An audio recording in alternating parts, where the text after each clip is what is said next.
Okay, I'm going to make a start. Thank you so much for coming. Good evening, and welcome to this. This is actually a satellite event for a larger festival called the Battle of Ideas, which is held annually in London every year. So it was, what was it, 3 weeks ago in London. It's a festival of debate. There are, I think, about 300 speakers and almost 4,000 people that attend over the course of a weekend. So it's worthwhile to look into it for next year. There's a range of satellite events that are carried out across Europe, from Liverpool to Swansea to Athens. And so this is a satellite event. So I'd like to thank the Battle of Ideas for helping me to organize this, and also Be Reasonable campaign, who kindly sponsored the event. And there are some materials over there if you're interested in looking at their campaign. So the title of this debate is Children's Wellbeing, the State versus Parents?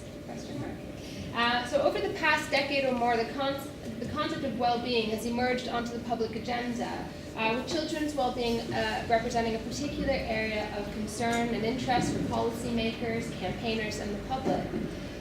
Speaking about the Welsh Assembly's steps toward removing the defence of reasonable chastisement for parents who use corporal punishment to discipline their children, Health Minister Julie Morgan said that it's the state's job to create the sort of atmosphere where using physical violence is wrong. She added, who is bringing up the child, the state or the parents? It should be the parents with guidance and protection from the state. In this way, an increased concern with managing child well-being appears to also lead to more positive forms of stipulating correct parental behaviors, sometimes using the law to do so. So this shift from a focus on harm to children to a more diffuse concern with well-being appears to have gone hand in hand with greater tolerance of state intervention into family life. So in the quest to improve child well-being, have parents and policymakers come to occupy adversarial roles? What is the proper relationship between the state and the family? Is there an inevitable tension between the state and parental authority? Has the concern for well-being lowered the bar for intervention into family life? And if so, should such moves be welcomed or resisted? With me to discuss these issues in the order that they will speak, we have Gideon Calder, who's Associate Professor in the Department of Public Health Policy and Social Sciences at Swansea, author of How Inequality Runs in Families. We have Ellie Lee, to my far right, Professor of Family and Parenting Research at the University of Kent, Canterbury, and the head of the Centre for Parenting Culture Studies. Is that right? Correct. And to my immediate right, Dr. Stuart Waiton, Senior Lecturer in Sociology and Criminology, Aberdeen University, author of Scared of the Kids, Curfews, Crime, and the Regulation of Young People. So how this will work is they will each speak for about 5 to 7 minutes, and then I will ask a question to bring together some of the strands of the discussion on the panel before I bring it out to you, and hopefully engage in some lively back and forth. So I encourage you, if you have any comments, it doesn't even have to be a question, to put up your hand and jump in. So without further ado. Thank you very much, Ashley, and thank you for the invitation.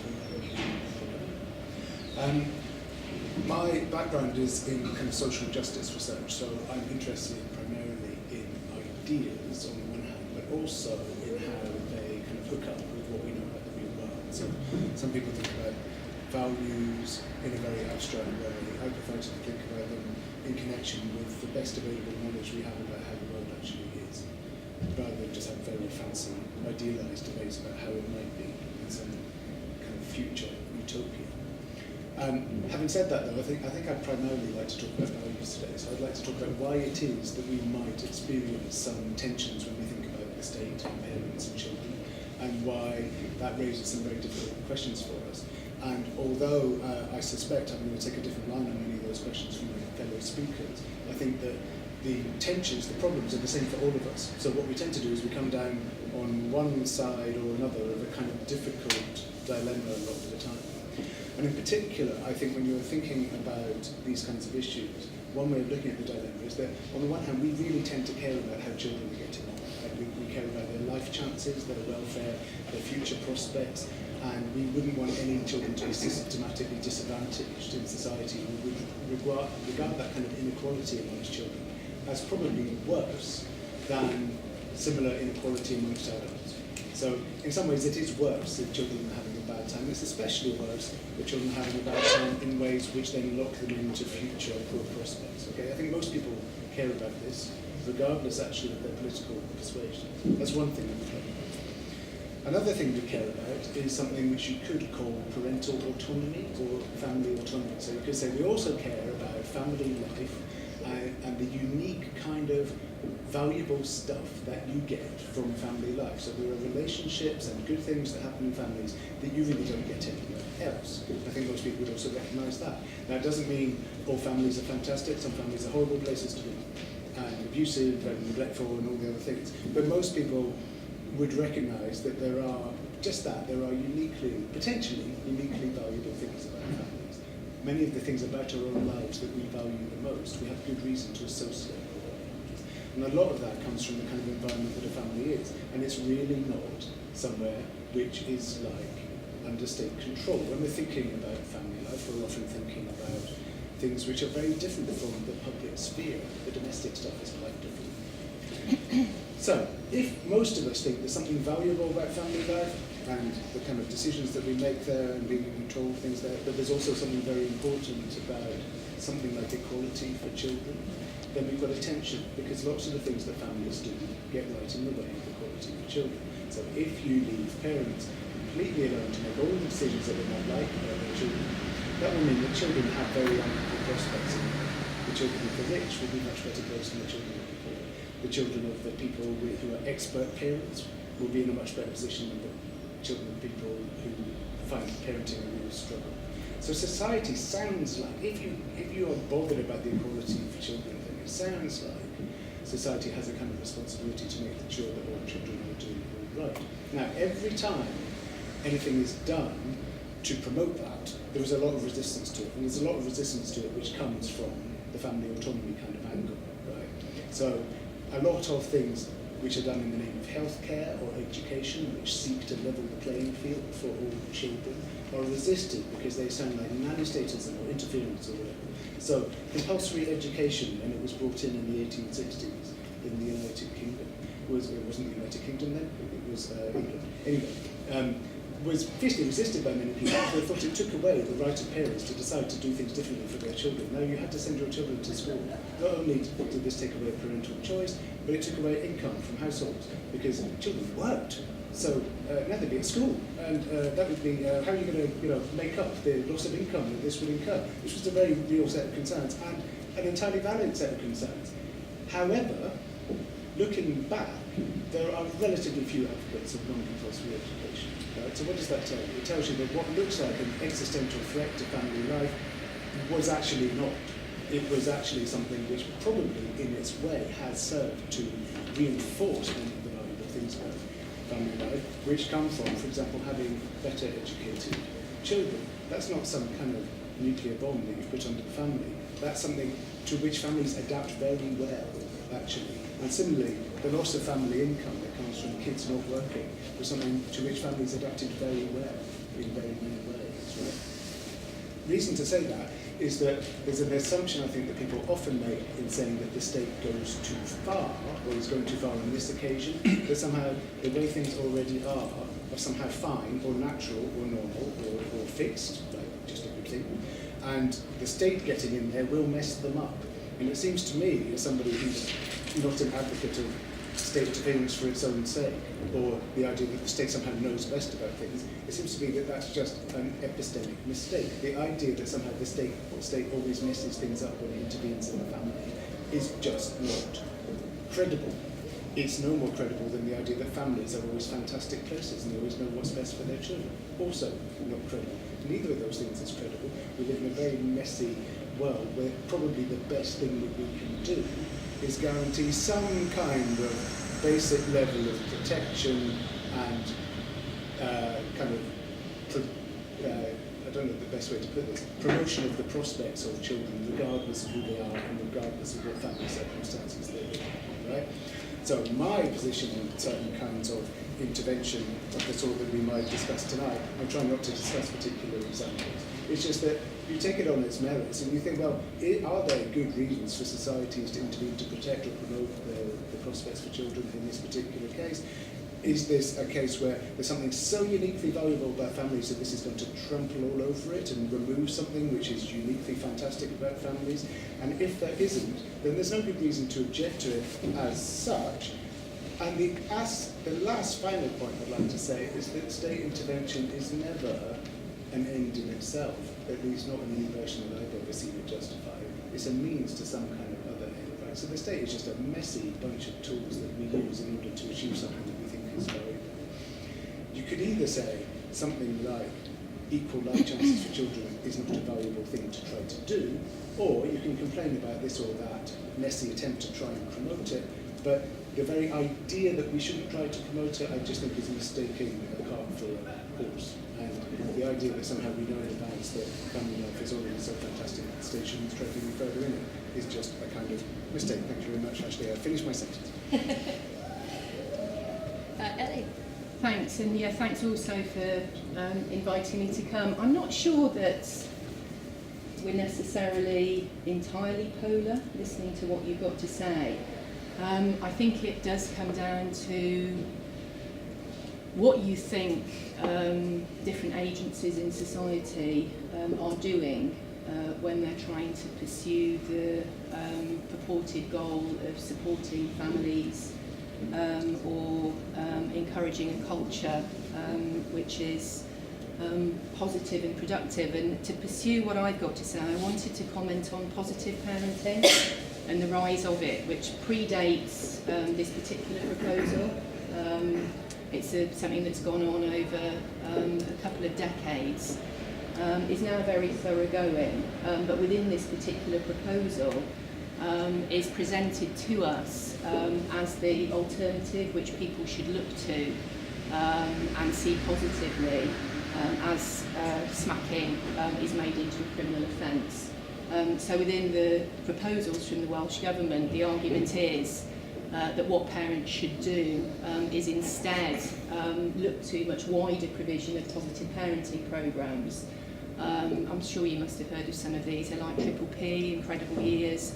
The one that is very, well, I would say fetishised in a rather peculiar way in this document is a kind of behaviourist version of positive parenting, which in this document is organised around what I would see as a real fixation with a time out. It's presented as this kind of magic bullet to pretty much anything. Anyway, I wanted to talk about that, and there's lots of things in this document I disagree with and I think are wrong, where there's very big misunderstandings of things, but the particular sentence that I wanted to use as my point of departure says that this positive parenting approach is commonly referred to as authoritative.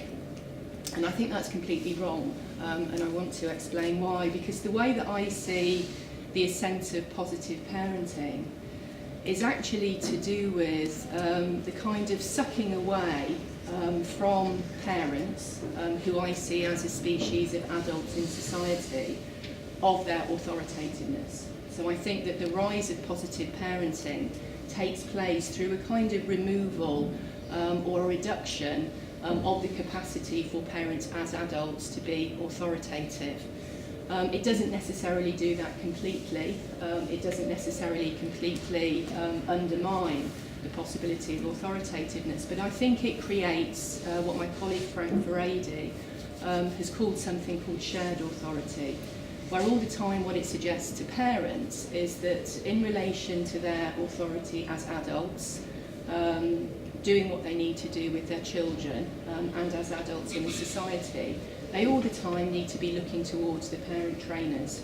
So they need to be deferring to those who run the programmes, go along to the programmes, teach them how to learn the performance of the time out or whatever it is, that's where their authority originates. And I think what that does is to substantively change an understanding that we might have of authoritativeness, about where we get it from. Because I actually don't think we get it from parent trainers. I don't think parents as adults in society, as they're trying to understand what they need to do with children, being a parent and being an adult in society, it is actually a weighty responsibility. It needs to be seen as such. It does involve responsibility. And I think that when you transform that into something which you can only obtain and only enact through looking to others to give it to you, it ceases to be authority properly understood. Now, I don't know whether that's clear or not clear, but the way I wanted to just develop this point a little bit more is through talking about Diana Baumrind. I don't know if any of you know her work. Have you heard of Diana Baumrind? Well, the reason why she's important in this discussion, she's dead now, but she's an American clinical psychologist who actually was the architect of the concept authoritative parenting. It was her term. And she came up with this term through a long process, an extremely prolific process of writing, through which she explicated an idea of how as parents we should relate to children in an authoritative way. And one of the things I find most disconcerting about this document, and why I would argue for people to be very suspicious of what the Welsh Government's saying, is that whoever wrote this doesn't know what they're writing about. They don't understand the concepts that they're dealing with, and they certainly don't understand what Diana Baumrind was ever talking about. So I just want to go through 3 points that she made in her explication of how she understood authoritativeness as the basis for parents as adults doing the right thing with children, to try and take our children forward and do something which can be helpful. And I think that hopefully through saying this, some points might become clear about how different this is to what's now called positive parenting. The first thing to understand about her idea is that what she was interested in actually didn't begin with discipline. So this whole discussion has got completely obsessed with whether you smack or whether you use time out. And I think it's become a very kind of paltry, narrow and helpful discussion. Her idea was much wider, because what she was really interested in is the larger question of socialisation. How as adult society we socialise the new generation that we're trying to bring into our world and do something with and develop. So she was really interested in a generational relationship between adults and parents as a subset of adults and the new people that we're trying to socialise and develop, that's to say our kids. And she put it this way in terms of what the task is. She said that the aim of adulthood and parents as part of this is to develop behaviour which, well socialised, is also willful and independent. Now, I think that is an absolutely beautiful summary of what we should be trying to do as grown-ups as we relate to our children. What we need to do is, first of all, bring them into our world, get them to understand our rules, get them to be socialised, in order to place them into a position where they can then act willfully and independently and take the culture and the society forward. So do you see what I mean? It's a much bigger idea than this little question that everybody's really getting hung up on about whether you smack or you don't smack. It's an idea about what we're trying to do as we develop our children. That's the first point. The second point in relation to discipline specifically as a component of this is that she saw discipline as important, but had a view of it which was very sensitive to the development of a child across their life, from being a young child into an older child. And her point about what she called aversive discipline, and she didn't fetishise smacking, but she certainly saw smacking as something which could be used as a form of aversive discipline. She said that within the context of an authoritative child-groom relationship, aversive discipline, including spanking, is well accepted by the young child, effective in managing short-term misbehaviour, and has no documented harmful long-term effects. Now, the reason why she said that was if you're dealing with little children and they're having a tantrum, her view was that they're just too young to be reasoned with. You just need to stop the tantrum and then you need to move on to something else. And that's part of the socialisation process for very young children. It's very different to what you're doing as a child then develops and becomes older. So that was the confined nature, and she was really just contrasting it to other things you need to do. Okay, I've got a third point to make about her view on the severe caution that needs to be associated with trying to impose alternatives on people and using the law, but perhaps we can go on to talk about that. Yeah, okay. Thank you very much. Can I stand up, or do I have to stay for the camera? Can you stay seated if that's all right? So stay seated. You can wave your arms around as much as you like. I've been sitting on the train since 9:30 from Dundee this morning, but I'll, if I fall asleep, someone just slap me very hard. Right, okay. I am going to try and prove to you that the people who talk about well-being, the caring, nice people, are actually horrible authoritarians. There may be some of you in the room, but we can cuddle later after we've had an argument.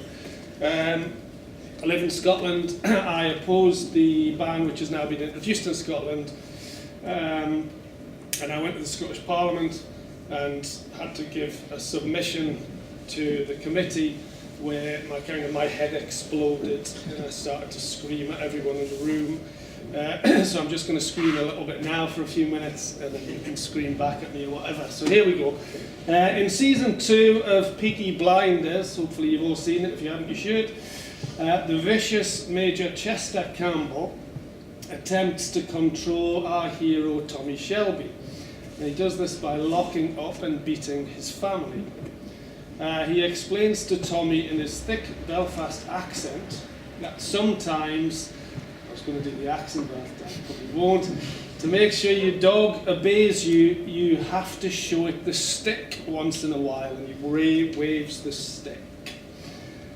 Watching this, I'm fairly sure that members of the enlightened elite who have just made smacking your child a criminal offence in Scotland will see themselves in the role of Tommy Shelby, battling the backward, brutal traditionalists who use violence to get their way.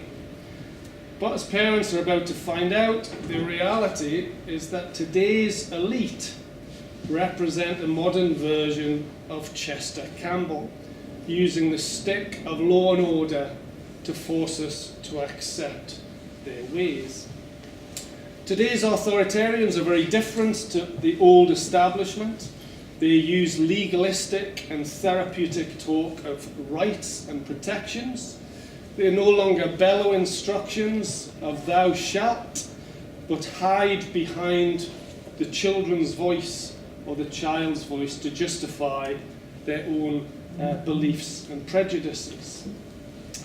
The brutality of the Smacking Act, which was passed last month, will mean that a light tap on the hand, so that, or on the bottom of a child will be a criminal offence. Hard smacking is already illegal, but to these middle-class anti-smacking zealots, that wasn't enough. Children, they argue, need, so they use their terms, equal protection from assault. The very language that they use, I think, is alien to millions of parents who occasionally smack rather than assault their children. Parents know that smacking a child is a form of discipline done out of love and concern rather than something that is abusive and criminal. The zealots talk about children and adults as if they are the same, needing equal protection under the law. But ordinary people, indeed society, knows that children are not the same as adults. We cannot ground adults. We cannot confiscate their phones, and we cannot send them to their room. If we did, we would be breaking the law. But why not have a law against grounding? Why not? Especially now that in Scotland emotional abuse is also a crime. Why should grounding a child not be made illegal? Surely we can argue it is emotionally abusive. Surely that should also be a crime. It is debatable whether smacking is the best form of discipline for children, but rather than debate or discuss with the public, the majority of whom disagree with them, as politicians could and should, they treat parents like dogs that need to be shown the stick. They pass a law and threaten us with the brute force of the state and the police. And this law could destroy lives, seriously destroy them, mean that people can perhaps never work again because they will be defined as child abusers. My mother is a child abuser, my grandmother also. I have abused my own children. I have a long family of abuse in my family. No longer do we treat adults as citizens who have an opinion and a basic level of autonomy to raise their children. We have what they call the need for a culture change imposed from on high. We are made aware by the new authoritarians holding the stick above us. The Smacking Act in Scotland is a disgrace.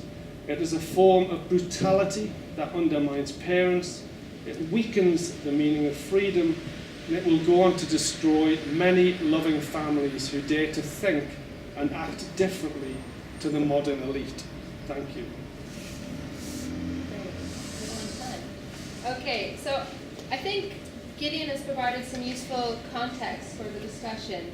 So states have for a very long time stepped in to try to intervene into the lives of children in ways that have been progressive. People who are rich, people who are, for whatever circumstances, are able to spend more time and energy on parenting, may be advantaging their children. And one argument that is often made is that the science is clear that children who are smacked or who are subject to particular parenting methods are disadvantaged. And when it comes to smacking, the argument is often made there is no debate, the science has spoken. And so there's a disadvantage there. So should the state not step in to try and level the playing field? So that's just something that I wanted to put to the panel. But for Gideon, what about using? You said that the state often intervenes to promote sort of equality and to improve prospects. Do you think it's okay to use sort of punitive measures to do that, or is that a step too far? Is that something where we would draw the line? So yeah, should we encourage behaviors that will level the playing field, particularly with the evidence base that's put forward in this debate? So you just sort of jump in, and if you have a question for each other, if you want to pick up on anything that anyone has said. Yeah.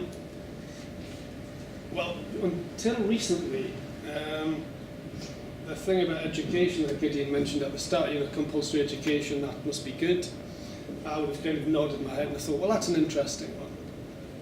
And then I was at a talk this year where a man who's done research on this made an interesting observation, which I was a bit surprised at, I must admit. And his research was in Newcastle at the time when they were trying to make education compulsory in the 19th century. And he said his research shows that in Newcastle, 97% of children were being educated already before they had compulsory education. And most of those children their parents were actually paying a certain amount. You had these schools set up where they were paying, because parents wanted their kids to have an education. But then the state starts to get involved and say, we must have compulsory education, we must have compulsory education. And their key concern was not the lack of education, it was that there wasn't enough religion in schools. They weren't getting the correct moral education as far as the state was concerned.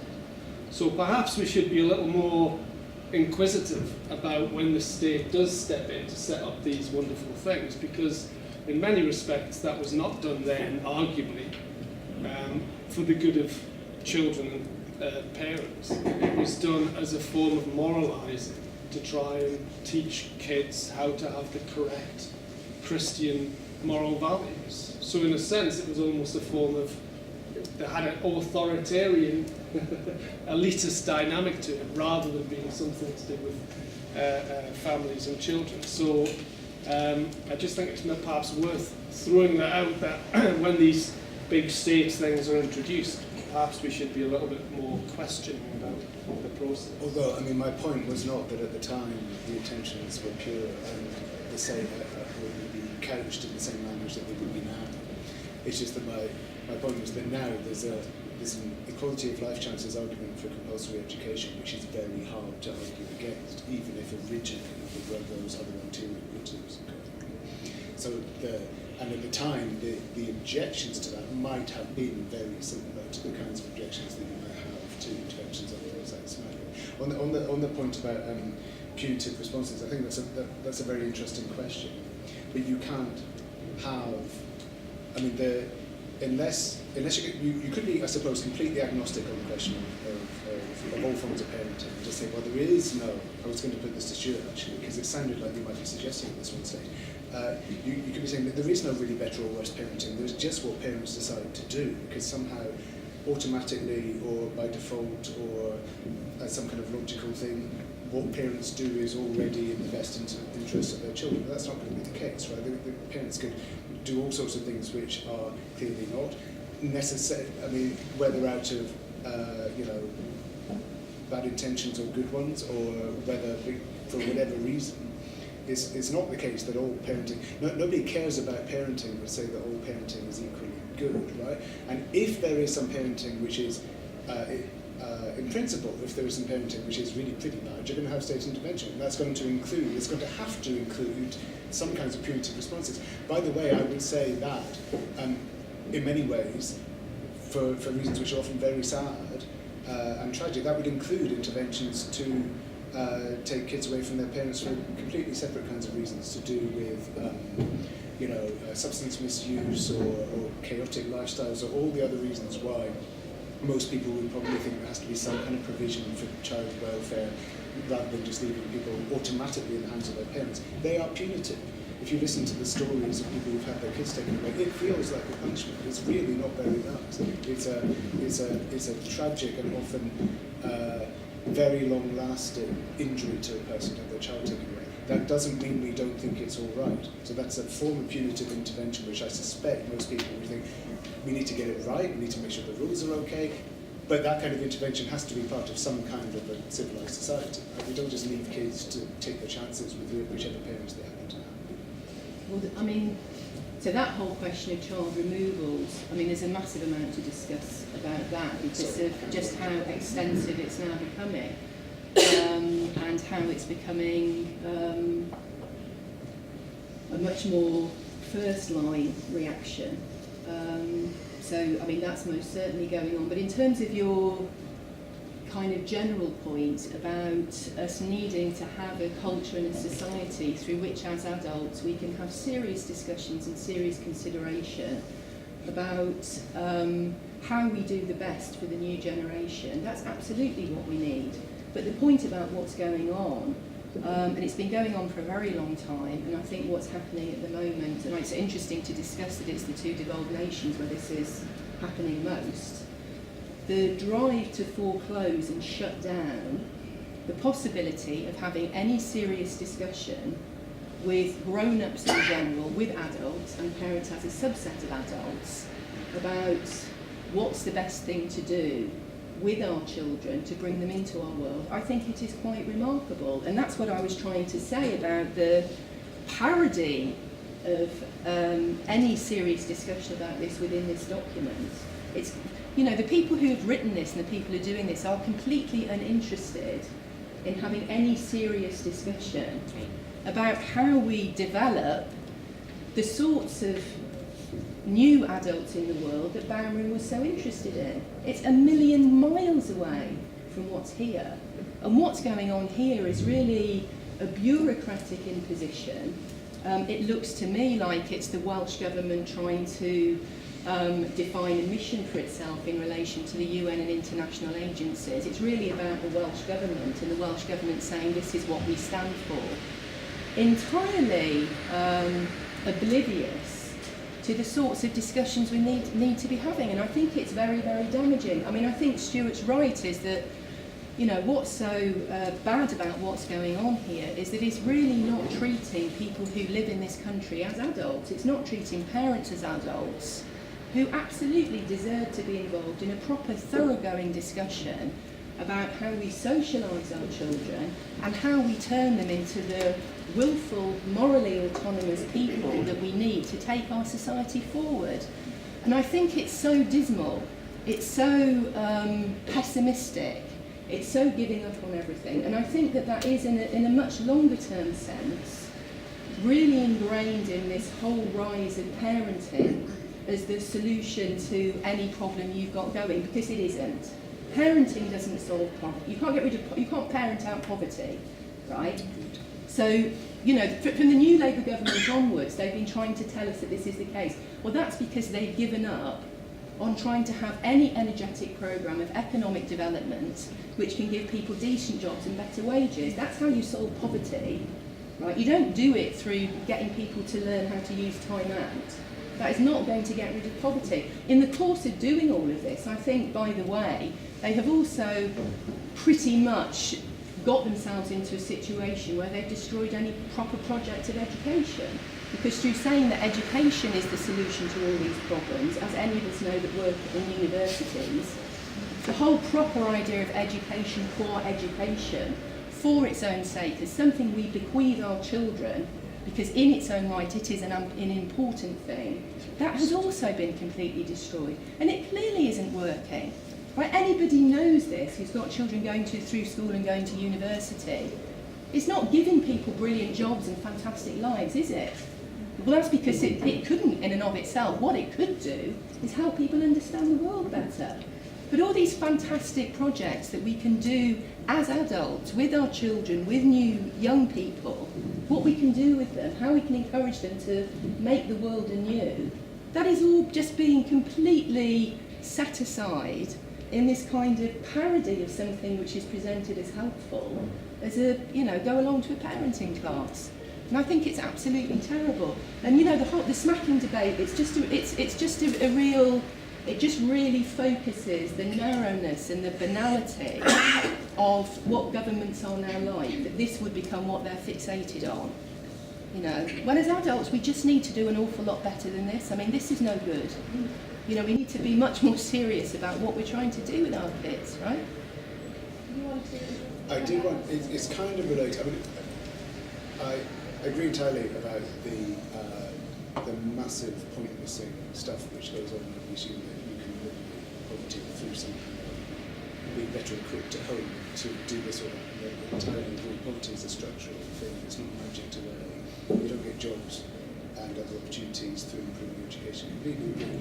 But in a way, that general point feels to me slightly separate.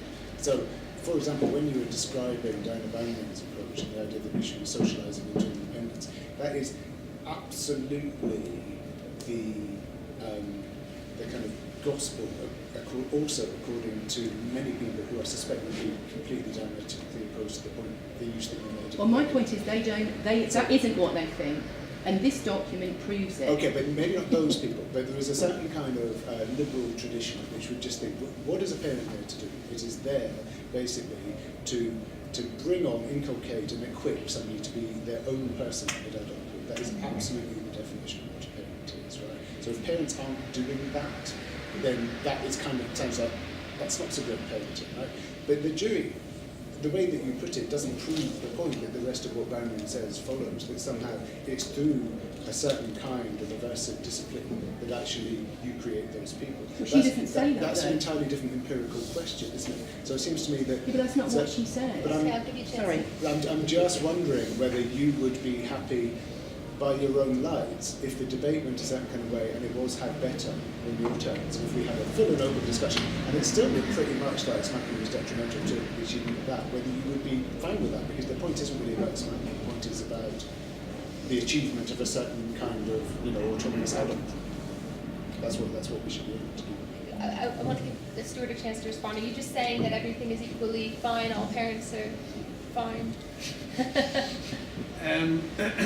Because presumably you're not saying we should smack people as much as possible. What you're saying is we should have the right to make that decision.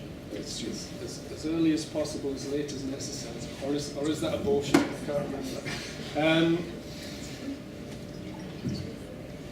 Well, the interesting thing about the smacking stuff is that I am 99.9% sure that if definitive evidence came out to prove that smacking worked, the people who oppose smacking would ignore it. Because they always talk about evidence. Evidence proves, and actually when you look at the evidence that they use, it's usually it's either advocacy research or it's one-sided, or it's not actually accepting a kind of nuanced form of parenting. So actually, people, the extent to which you can do this statistically, but Robert Lazellier in Canada looks at this, and he argues that actually kind of brutal authoritarian parenting, you can statistically show that it's a bit problematic, has problematic outcomes. But the best outcomes are often where you have a kind of balanced approach where smacking is used as a kind of last port of call kind of thing, right? So it's the evidence thing is highly questionable. I just wanted to make one point, which is that the thing I'm really worried about is the expansion of the idea of harm. Right? And I'm a criminologist, so I look at this a lot in terms of what's being criminalised, right? And from all different perspectives. It's this idea that the John Stuart Mill's harm principle has kind of basically collapsed, because now what is harm has just become almost anything. Right? And once we start to move at the idea of emotional harm and making that a criminal offence, then it becomes expansive and expansive. And that's my concern, is that the people who are in Parliament and developing these policies do have a kind of zealot-like form of a sense of moral goodness, right? So they were almost in tears, right, when this went through, right? They were like, they had tears in their eyes. Yes, we can now criminalise parents for smacking, but they don't see it like that. They see it as they're saving children, right? They're kind of like child savers. And they genuinely have this kind of sense of zealotry. And the reason I'm worried is perhaps I watch too much television. Well, I do watch too much television. But every time I turn on the television, I watch something like Dublin Murders, right? I don't know if any of you are watching this one, but Dublin Murders has been on recently. And almost every programme I watch, it's about damaged people. Right? Everyone is damaged, right? And they're usually damaged from their childhood, and they're harmed. And I'm very concerned that this is the image we have about the world we live in. That we have this world of damaged people abusing each other, and their childhood is just a big bag of abuse. Right? And all these other questions like poverty and everything else that used to capture our imaginations just disappear. And all we see is this, all our politicians appear to see, is like parents who are potentially abusive to their children. And that we've got to get in. We've got to get in early intervention, stop them smacking, stop them doing this. And I think it's based on a really quite grotesque view of the public. And it appears to be this kind, caring sort of approach, but I think actually underneath it all, it's quite an unpleasant sense of people at the Well, I agree with that, and you know, there's a discussion to be had about how aversive discipline fits into a socialisation process with young children, and that's an important discussion for us to have. The idea that you would then link that to criminalising people, so that's to say, you know, actually criminalising them, you know, policing their behaviour, charging them with offences, making this part of the criminal law.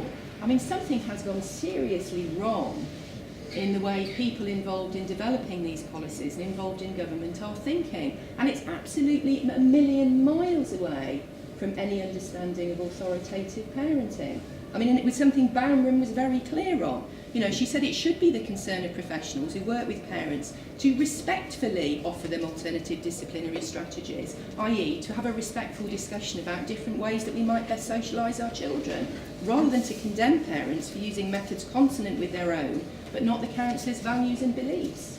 You know, and it's a very, very important view that has now been replaced by using the full force of the criminal law to attack people who might disagree about the relative merits of time out versus giving a kid a smack when they're having a really massive tantrum, right? And you know, I think it's worth recognising just how far this has gone. You know, if you go back and read parenting advice from the 1960s, so for example, Dr. Spock, right, who's not, you know, exactly known as some great authoritarian, you know, in his book he says that it's better to bring it to a head and clear the air. If a little kid is having a really big tantrum, it's better to just give them a smack and bring it to a head than to have the whole thing hanging over. And from his point of view, the worst thing that a parent could do is try and have a discussion. And you do now hear mums doing this, where they go, oh, please don't do that anymore, it's really upsetting mummy. And the point that he was making is that to try and load that kind of emotional baggage onto a little child who is developmentally unable to deal with that is actually worse than giving them a smack. Right? This is just about little children, that's all. That's all this is about. And you know, I mean, there's things that we should or could discuss further about this, about the complete misuse of the concept rights of this, both rights of the child and parental rights, which are, it's completely misused and completely understood in this whole discussion. And it's that misuse that I think ends up in this approach where you end up with a criminal law, and it just has no place in a discussion about how as adults we socialise and raise our children. You know, there aren't parents' rights and children's rights. We're not enemies, which the state then sets apart. Well, they say that it's about equality, so that you're sort of characterising it as about you know, how children are raised and about parenting, but they would say it's about equality and equal protection. So adults and children should have the same equal protection. And it's a completely, I mean, it's almost a mad understanding of what a small child is. You know, the idea that a 3 or 4 year old child, I mean, this is what we're talking about when we're talking about aversive discipline as part of socialisation. We're talking about little children under 6, right? They are not rights-bearing citizens in conflict with the adult world. I mean, there's a brilliant, can I just read out a quote? Because we've got a brilliant quote from Hegel which really explains Gideon is this. outnumbered. So just hold it. Gideon, is there something you want to add? Only briefly say that I keep thinking about the whole means and ends thing, and I think that you're both talking as if the whole project here, its ultimate aim, and the thing that it would feel, you know, that would really make it feel good about itself, is the criminalisation of parents. And I just think that's a deliberate straw manning of what's going on. And actually for reasons which you yourself are saying. So the charge, I think, that's emerging from this is not that. The charge is that it's a mistaken aim in the first place. In other words, we shouldn't be trying to intervene in the relationship between parents and children in this kind of way. Because after all, the criminalisation thing is not the point of the project. The point of the project is, as Ashley says, to safeguard children against certain kinds of potentially harmful interaction, right? So I just think it's unfair, however wrong-headed you might think it is. I think it's just really unfair to assume that the motivation behind this is that they would take no greater pleasure than in seeing a whole load of parents banged up and their kids, you know, wondering where mum's gone. I really don't think that's the point.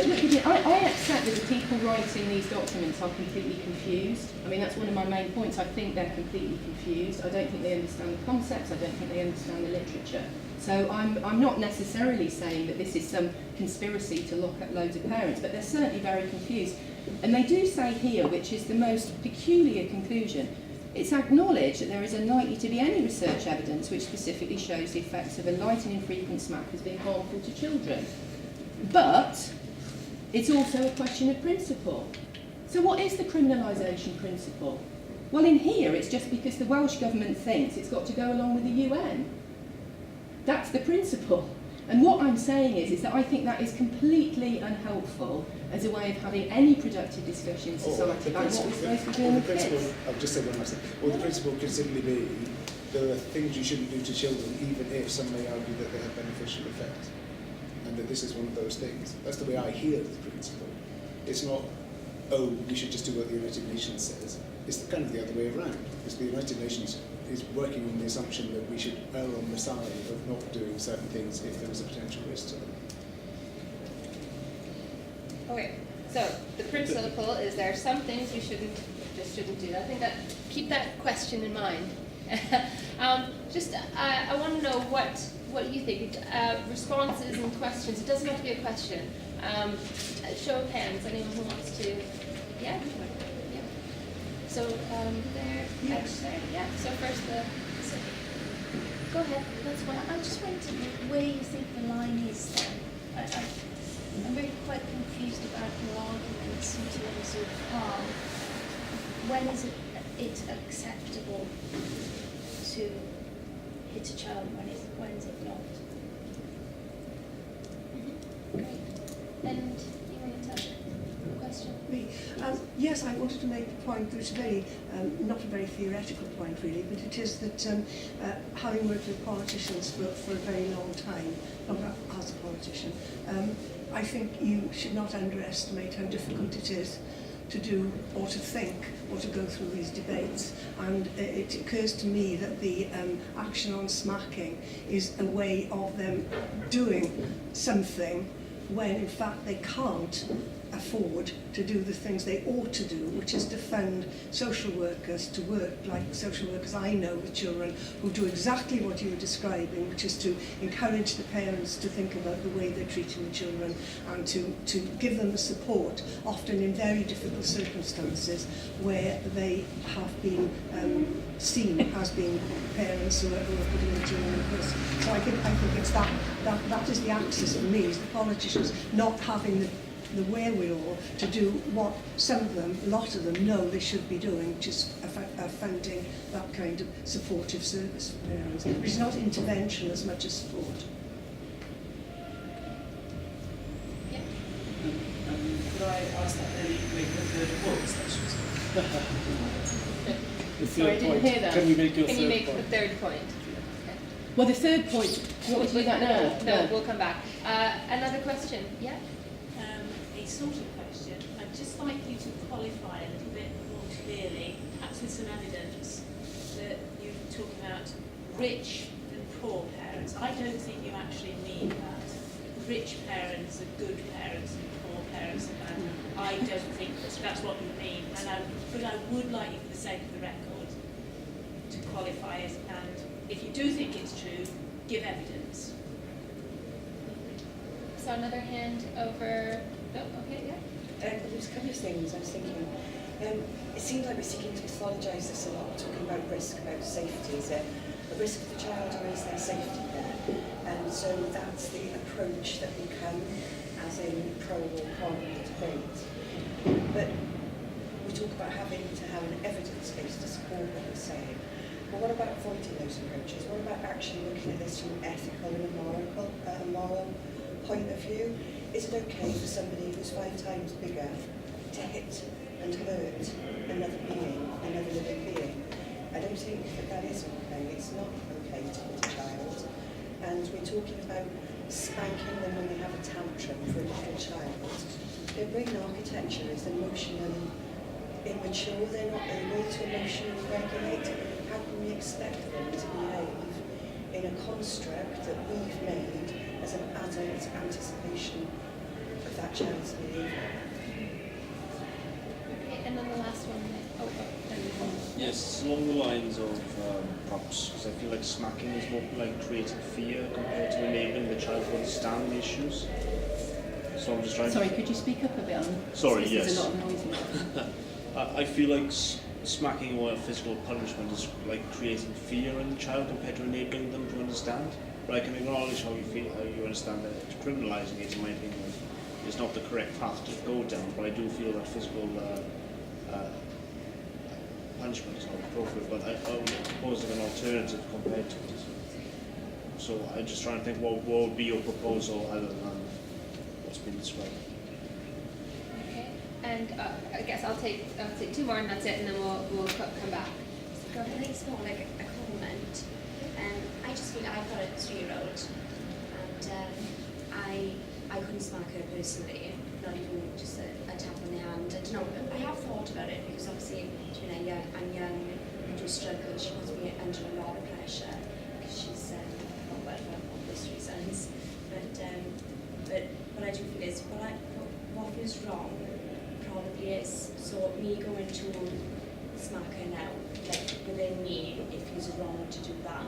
So whether this is just a light thing, so I feel like, should we really be teaching our children the wrong thing to do? Because although it might not be actually, do you know what I mean, like effective to affecting them, if I actually spiritually feel like that's the wrong thing to do. Yeah. So. And then finally. Yeah, I think the simple statistics that 80% of the population, parents, have smacked their child. And the fact that there's nowhere near that proportion of the population who've ended up with serious problems, or any problems for that matter, clearly indicates that smacking does not necessarily lead to problems. So that's the first thing, and you don't need to be a statistician to work out that there can't be an evidence base, a statistical evidence base, to say that smacking does harm. It's obvious by self-explanatory. But I just wanted to pick up a second point, because we kind of drifted, I think, to having a discussion around smacking, and we've been trying to have a little bit of a dialogue around motivation on the part of the politicians and policymakers. But I think you've got to look much wider, look at the pattern of policy direction to get a sense of what's really going on. So, smacking is one step that's been proposed in Wales, in Scotland. We've got the named person scheme, which you referred to in Scotland. It's been scrapped. Yes, it's been scrapped, but it's proposed. It's their thinking that's important. It's their thinking. We also have, in Wales currently, a consultation out regarding the withdrawal of the right for parents to withdraw their children from religious education. What is actually happening with all of these things is even proposals in England at the moment to forcibly inoculate children, forcibly vaccinate them. It's a clamping down on parental autonomy. It's a clamping down on discussion between state and parent. The pattern is very, very clear that's emerging. There's a wedge being driven between parents and children. And when we've seen this in the past, it sounds horrible. I'm much more cynical about it than I think has even been proposed by some of the stronger comments. This pattern emerges when political ideology becomes extreme. So communism, both far left and far right, we saw it in Nazi Germany, and you might say, well, that's extreme, isn't it? But what happens is there's an attempt to control the thinking and the minds of children. And all of these things are going in that direction. So now it's the state that says, we teach your children values, and we will do it this way. And parents, if they get in the way, we will criminalise them, because they must have this value. Similarly, with this consultation that's out now regarding religious education and sexuality, if you don't toe the line, we will stop you. We will introduce law. And my final observation on this, sorry, I know I'm going over, is that if this persists, it will just generate more and more conflict. That dialogue that you were talking about, it doesn't exist anymore, and the agenda, I think, is pretty clear now. Okay, so lots, you don't have to respond to everything, but just one or two points that you want to pick up on. I want to be more generous with time because I know that it's quite lopsided. So, Gideon, do you want to come back on before? Okay, in no particular order. Just to be clear, I wasn't saying that ritual parents are better. I was just saying that as a matter of principle, in the name of equality, we probably want to ensure that the prospects for rich and poor children are evened up, notwithstanding the fact that some of those are rich and some of those are poor. So the kinds of initiatives that we do to promote them are things like the provision of free education and a national health service and stuff like that, right? Now, there is always, so I certainly wasn't saying the rich children are better. In fact, there is some evidence rich parents are better. In fact, there is some evidence that some of the things that really, really well-off parents do are relatively harmful. Boarding schools are not great things to do to your kids, actually, for various very predictable reasons, for example. So the idea that somehow you're automatically on a golden road to fabulousness if you've got rich parents, it doesn't sound up at all. And much of the very best parenting is done by the people who are very poorest, and there's a lot of very good evidence for that. So absolutely not saying what I worried that you might have thought I was saying. It's rather the other way around, is that if we worry about the potential gap between the better off and worse off kids, that's the kind of reason that we often give for intervening. So it was just to say that the idea of intervention itself is not necessarily some authoritarian thing. It actually can be done precisely in the name of promoting the capacity of those kids, as you might say, to become free-thinking, flourishing, independent adults who can do stuff for themselves. On what Paul's saying there at the end, I think we simply just hear different things in the same policy. So I think that there is certainly a way in which you could say, you could read all of those things that you listed as being examples of a kind of clamping down on parental autonomy. I think about them differently. I think that the tension, that was why I began where I began. I was trying to avoid talking about smacking, just to talk about the title of our whole thing, and just think about, well, what's going on with children, parents in the state? I just think that we would have a very real tension anyway between what we value in terms of family autonomy and other things.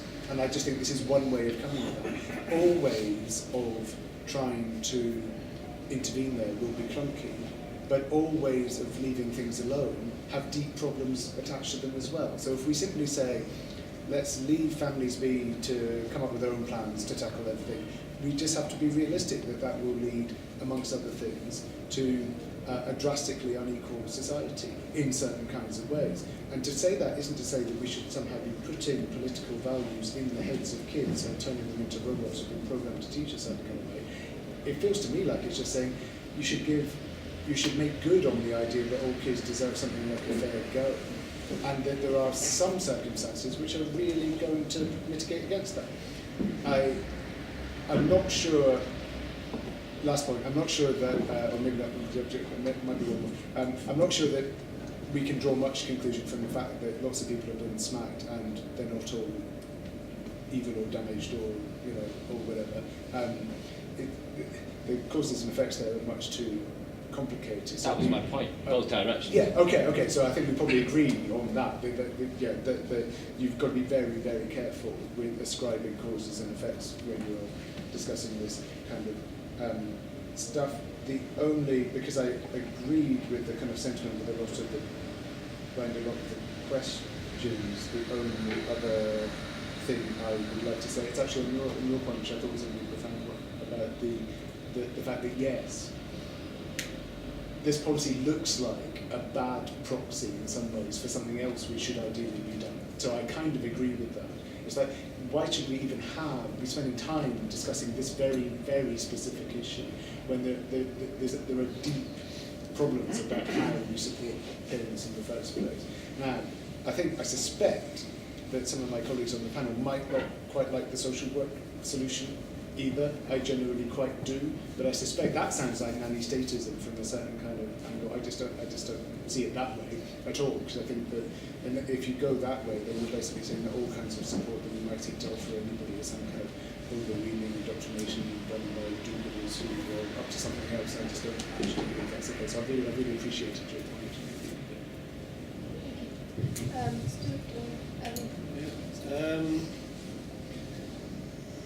Well, your argument about ethical or moral, I prefer that argument, because the people who promote this often hide behind evidence. They say evidence proves, and the reality is it's just that they have a moral position. I mean, personally, I disagree with you, but you can have your opinion, and that's fine. But we live in a free society, and you should be able to have your moral values, and I should be able to have mine. That's what being in a free society is. We can disagree with each other, but you shouldn't have the police then coming in to batter me and lock me up because I disagree with your moral position. As it happens, I think it's very confusing. I think what you said is that you can't bring yourself to smack your child. It worries me that I think we now live in a world where we're bringing up young adults who are terrified of being authoritative with their children, and particularly that a smack is going to do some kind of psychological harm to children, which it's just not true. And that... No, I made the point to say that even if it didn't affect them, I still find within me that it's wrong. Yeah, well, that's fine, and that's it. That's interesting, and it's fine. I mean, I wrote an article I write an article in the Scottish Press, and I wrote an article about the smacking thing, and people come on and say, "Oh yeah, that's right. Yeah, support the beating of children, blah blah, and all the rest of it." And I got this very interesting letter, and the person said, "I had a 5-year-old, six-year-old daughter. My wife was pregnant. My 6-year-old daughter didn't like that she was pregnant, and she'd started to kick her in the stomach. And we never smacked, and we didn't know what to do, because we didn't want to smack our child. But we said, if you do that again, we're going to smack you, because you could actually, you could kill the baby inside their stomach." He says the mother was pulling her out the bath, pregnant mother, and the child lifts a foot up to kick her in the stomach, and the husband rushes in and smacks her on the backside. What was really interesting is he then says, I've got the letter there if you want to read it, he says, "I was then physically sick at what I had done." And that concerns me, that people are so uptight about what they see as the potential harm that they're doing, and seem to build a kind of moral framework around this thing. Smacking your kid's backside, I mean, all I can say is smacking your kid's backside, it's no big deal. I mean, it really isn't. Smacking a 6-year-old's bottom is going to have, and he says, "Oh, by the way, it's had no impact on my child. She never did it again.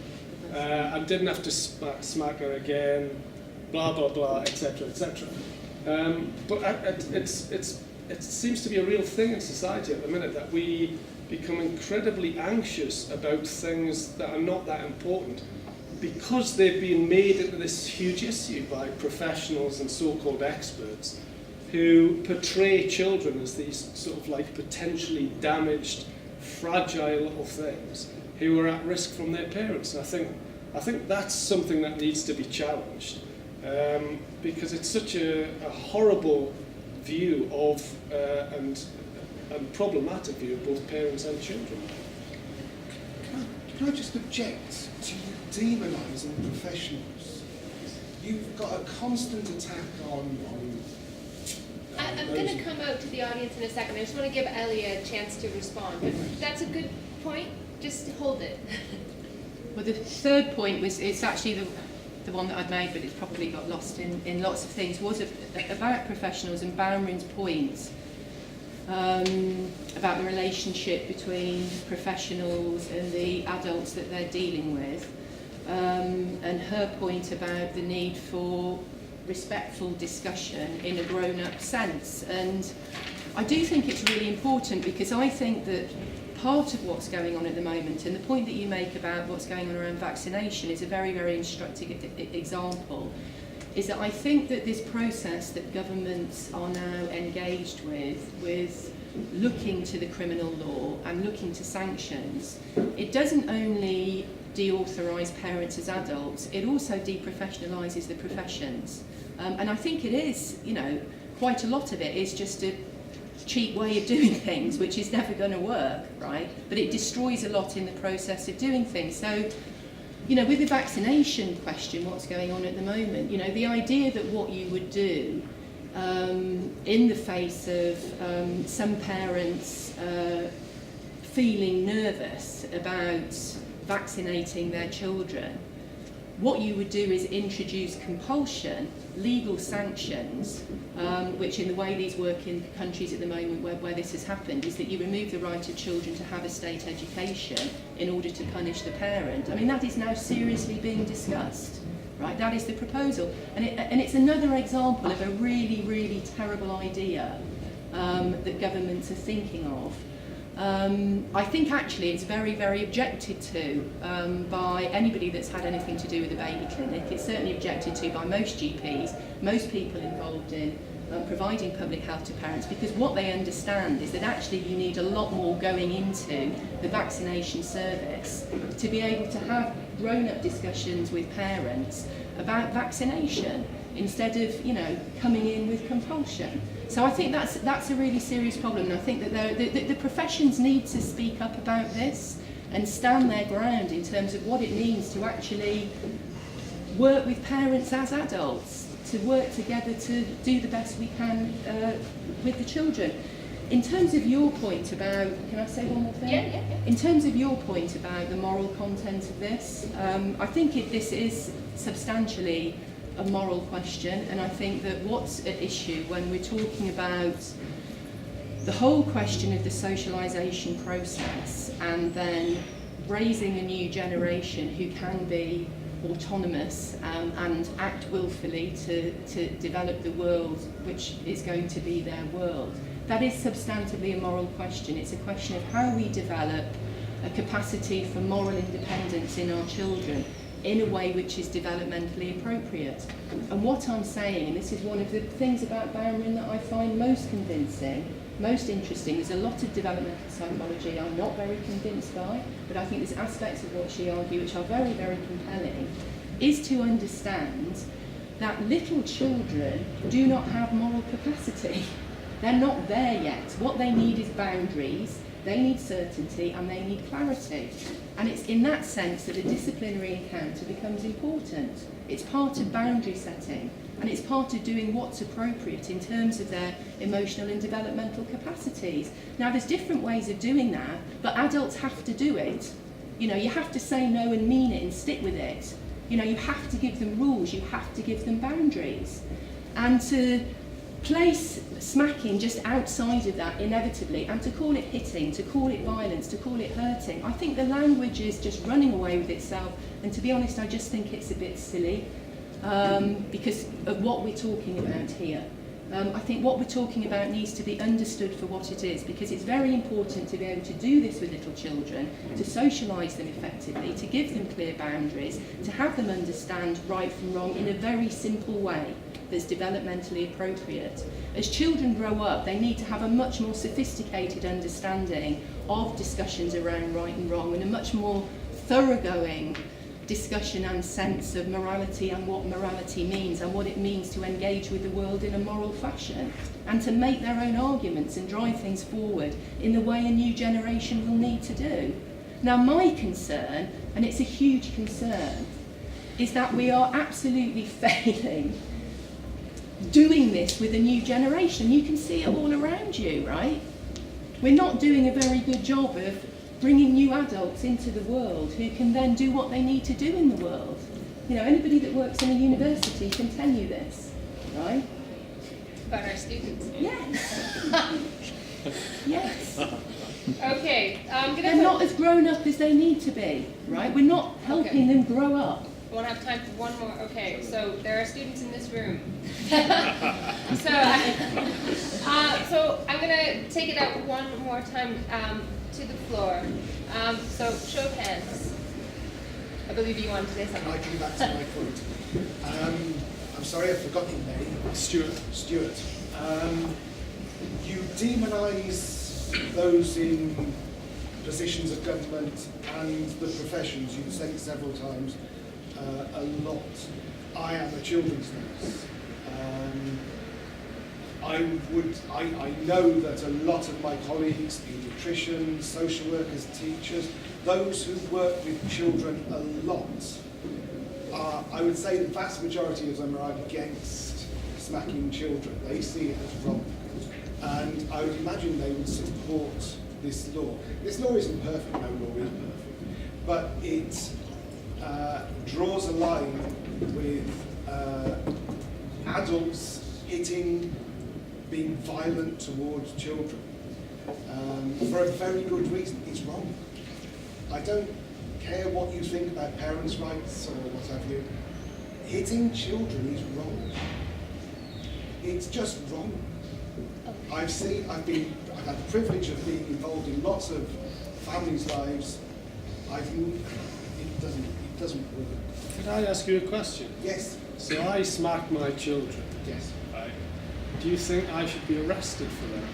No, but So I do think smacking them is wrong. Right, but the law is, so at the minute, the laws in Scotland anyway, is that if you, before this new law, it was already a law that if you smacked your child hard, it was against the law, right? Implement, head, etc. Right? So you already had that. This now, I mean, it's almost like, it's just bizarre that it's almost like they've got nothing else to do, right? Because you already got a law that if you do that, that's a criminal offence. But now if you do that, it's a criminal offence, right? If you do that, it's a criminal offence. And you think that's right? I think it's wrong to hit another Yeah, person. no, but do you think you should criminalise? If I did that to any of you... I know, but I'm not a child. It would be wrong. I'm not a child. Can you not distinguish But between they an are adult and a child? like any other. Okay. I'm sorry, I've forgotten your name. You kept talking about socialising them into our world. Yeah, it's their world too. It's not owned by the bloody adults. Okay. All right. That's, No, it's no, not. that's really useful. Thank you so much. Back there and then over here. Yeah. Could I just make an anecdotal comment?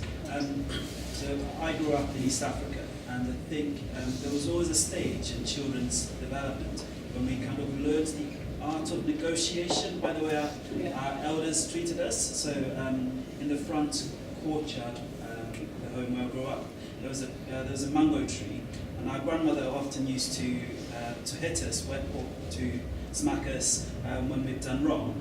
But as we got older, we'd run and climb this tree, and when she needed us to do something, we'd say, well, come down and do it if you're going to not punish us for the thing that we did wrong.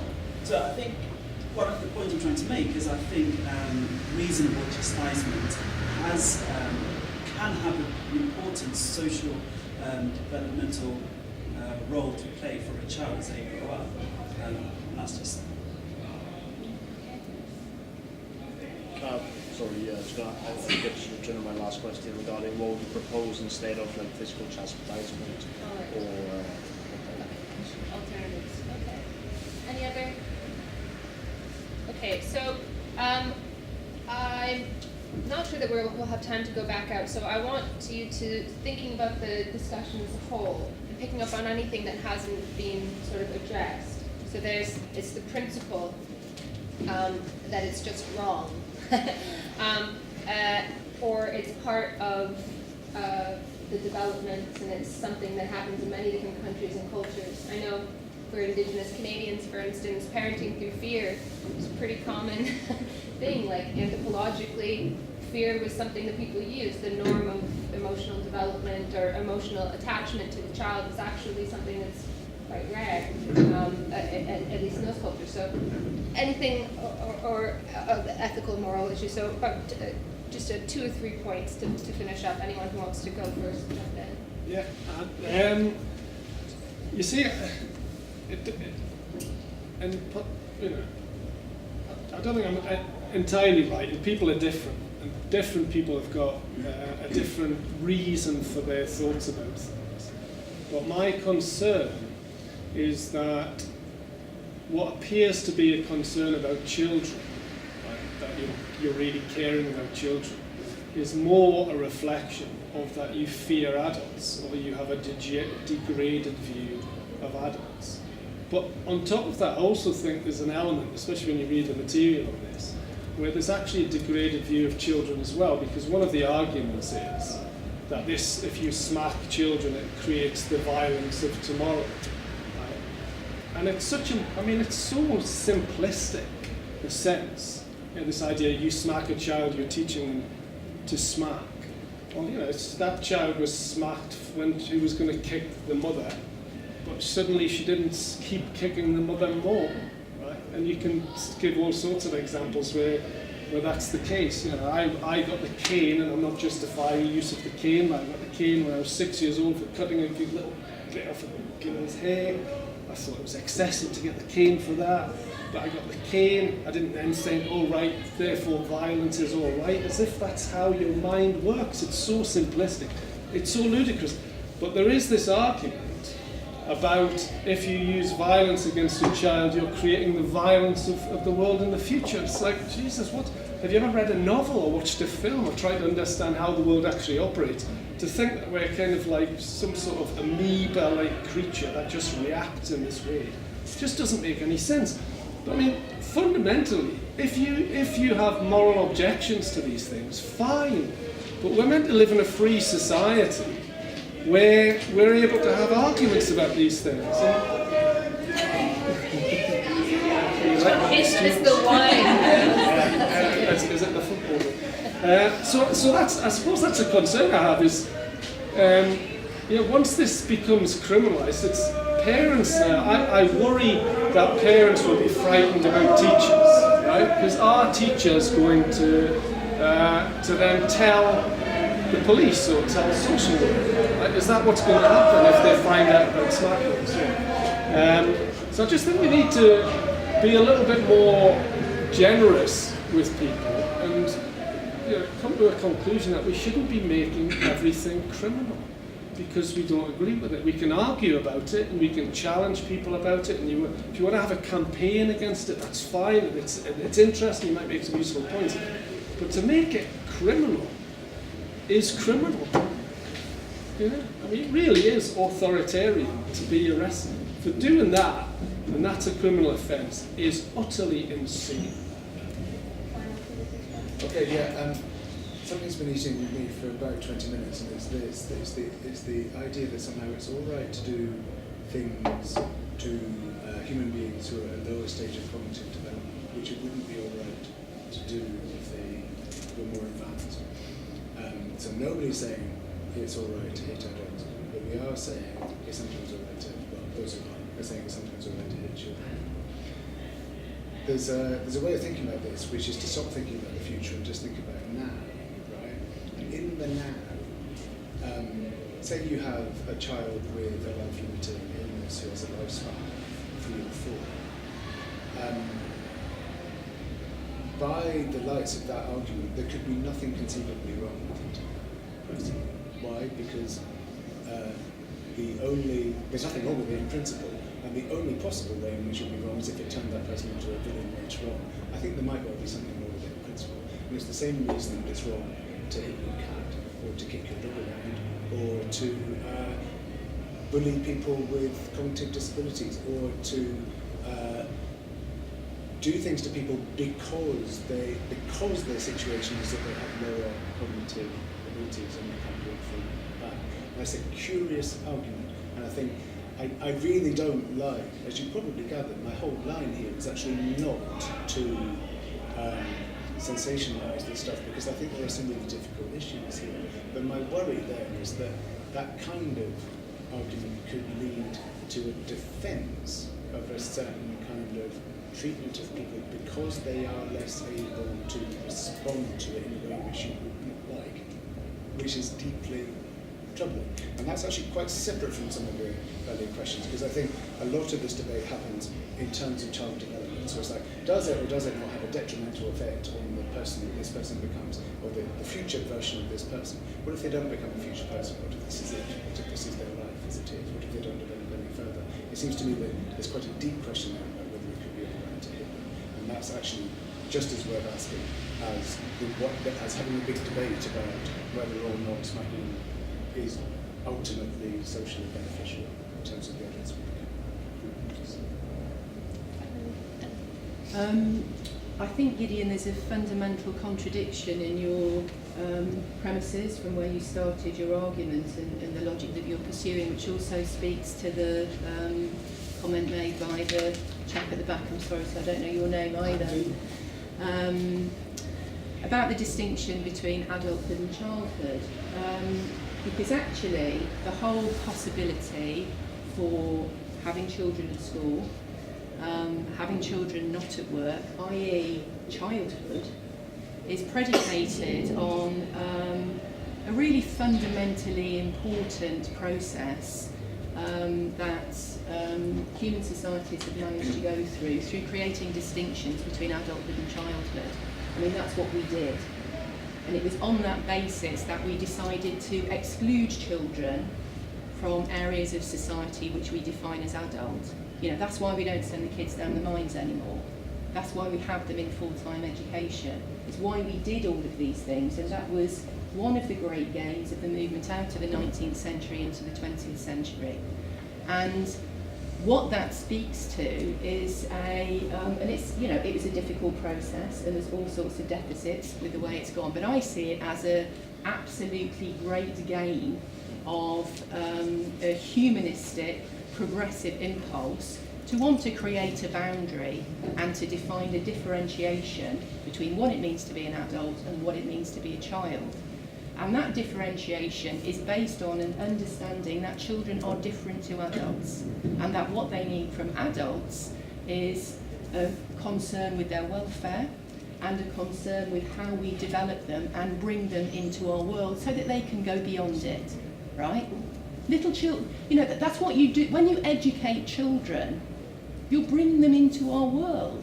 We have a world. Adult, you know, and to disregard that, to disregard the fantastic achievements of human society to date, to just say they count for nothing, I mean, you might as well just give up being a teacher, right? If you don't think we've learnt anything that we want to bequeath to them so that they can go beyond us, then I just think that's completely irresponsible. And I think that's what we're doing as adults. And if we don't uphold that idea of adulthood and take it seriously and see ourselves as responsible in relation to them, then we can't bring about a proper future. And I think having proper differentiations in the way we then think about children and the development of their moral capacities is absolutely central. And I think that the way in which international agencies then going down into governments doing completely the wrong thing in the way that they are now, construing this as a battle of rights between parents on the one hand and children on the other, completely both misunderstands and then reconstructs what we have here and what we need to do in a completely wrong way. Because this is not a battle between parents as adults and our children, right? This is a responsible process through which we are trying to bring them up and make them into full-rounded human beings. So I'm just going to end with Hegel, which is what I wanted to say at the beginning, which is where Diana Bowring begins one of her brilliant articles. I'd really recommend people to do this. And he, all those years ago, was already objecting to the idea of seeing this as a question of rights. And he put it this way: the right of the parents over the wishes of their children is determined by the object in view, discipline and education. And he then goes on to argue is the punishment of children does not aim at justice as such. So the whole idea of the construct of this is to do with rights and the criminal law is completely alien and has no place in this relation. He said the aim is more subjective and moral in character. That is, to deter them from exercising a freedom still in the toils of nature. That's just responding to their unschooled emotions, having tantrums, not being able to control themselves, that we need to do something about that in order to lift the universal into their consciousness and will, to make them adults who can act with free will, have a consciousness and act on the world to make it a better place. Now, I think that's what we should aspire to. I honestly think that's what we need to be doing. And that's what it means to take adult responsibility seriously. And I think collapsing that by saying children are no different to us, that we shouldn't ever treat them any differently to us, it is just a sheer abandonment of adult responsibility. Okay, so that's all the time that we have, and as is always the case, we raise more questions than we can solve, but I think that was a nice way to round out the discussion about it's not just about particular things that parents do to children, but it's also about what we as a society kind of value and what we want to pass on to the next generation, which is what I think some of this is about. And maybe it's the place for the law to step in and make sure that people are actually doing that, because a lot of the time they don't. or perhaps that's something that should be a moral question that's best left to free individuals in society. So I want to give my panel and yourselves a round of applause. So thank you very much.